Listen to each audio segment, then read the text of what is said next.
So, look, so let's say, you know, I got past guard as usual, and then I'm here in control, okay? The key, so you guys understand, you need to control the person when you get to the top, whether it be side control, you need to pin them and you need to control them, because what they're gonna do is they're gonna try to frantically escape. Typically when they get in a bad position, you have to be able to ride out the storm. So you need to control and pin. Now is not the time to go for a mount. Now is the time to control, pin, okay, and restrict movement and not be moving here.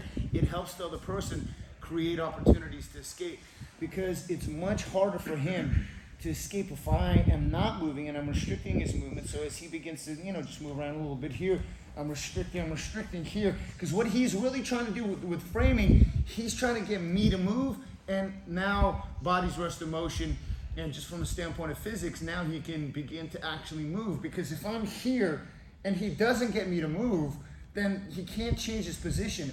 If he's flat and he's pinned, and I want to keep my body over him to pin him, and I want to create lateral pressure so that I'm also, if you notice, okay, I'm not necessarily here, because the second I see a lot of this right here, there's no pressure, okay?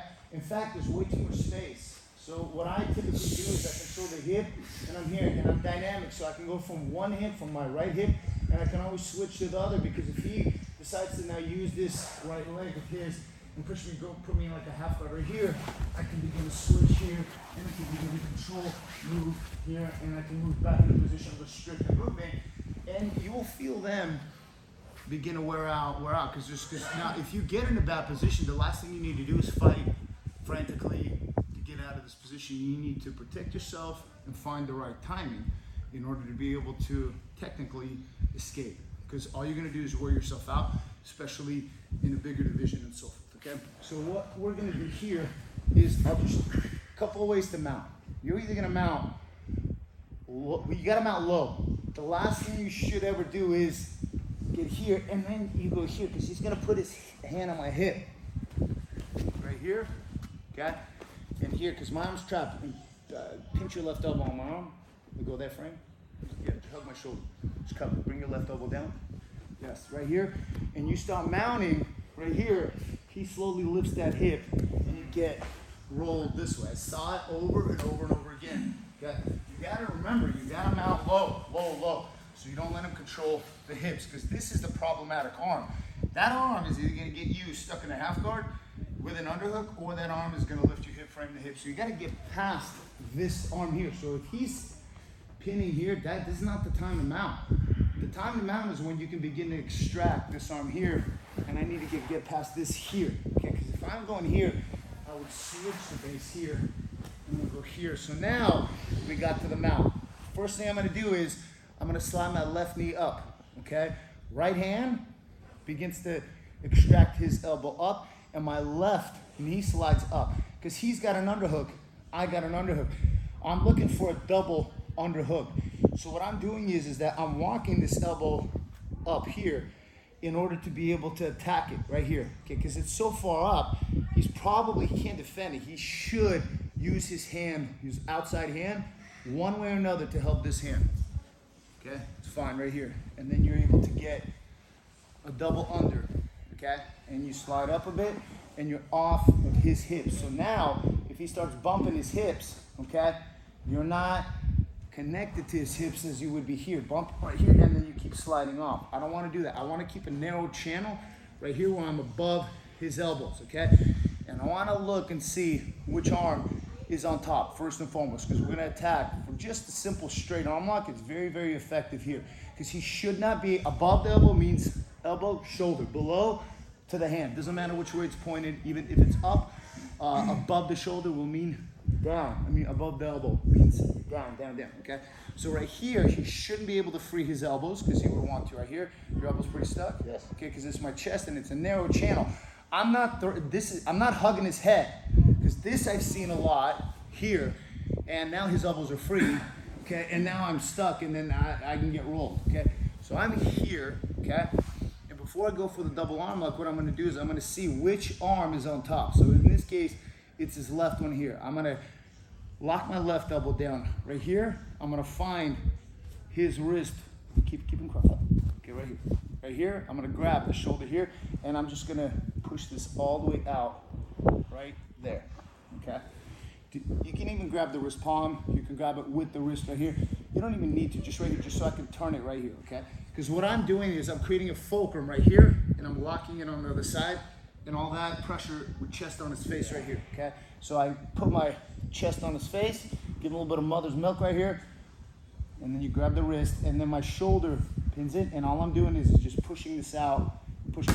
Even if he's like, I'm not gonna push it hard, but like from here, how would you save this arm? You can. I can control it, and I can use my shoulder, and I can pull it.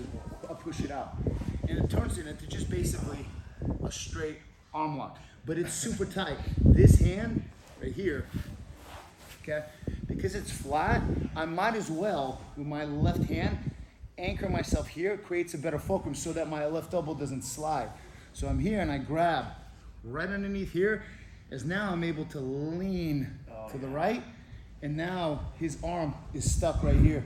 And now from here, it's like I shrug, and then I drive forward, giving him a little mother's milk right there, and then now you push that arm out. It's super, super effective, okay? So you don't have to, take time to mount the way that I showed you, but you practice it. I'd rather you mount, reverse, switching your base. It's way more effective, they can't see. So let's just go this way here. I'm here, hand, I need to clear this way here if I'm gonna mount with chest down, but I'm gonna get past this arm here. 1, 2, 3 here, okay? And my head's down. I'm controlling this here. Even if he does the cross-legged situation here, okay, I don't really care. I can step over and immediately slide my left knee up and attack this arm right here. He's gonna, right there. And now you get it stuck in the channel. So we're gonna call this tight channel right here. If you notice, my elbows are more kind of in the center by his triceps, not by the elbow. I don't wanna be here, okay? Because he can pull his elbows down, and now that's a problem for me.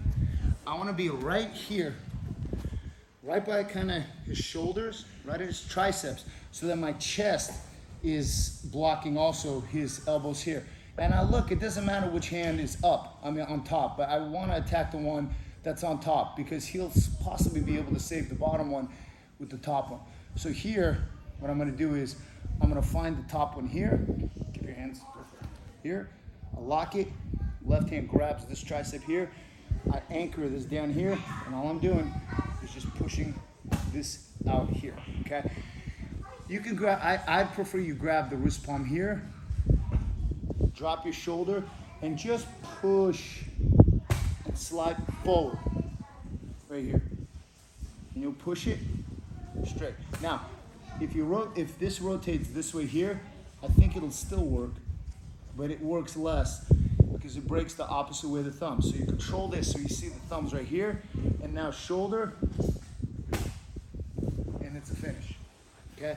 If the right arm is on top, or his left arm's on top here, it's even better because I'm more coordinated here. I grab here, and I grab here, and lock this, and push it out. Although, I gotta say, this felt pretty good right here. So I just dropped the shoulder.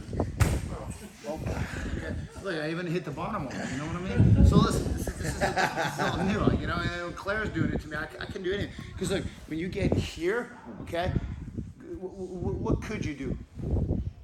Not much. See how he moves himself into a straight arm lock right there?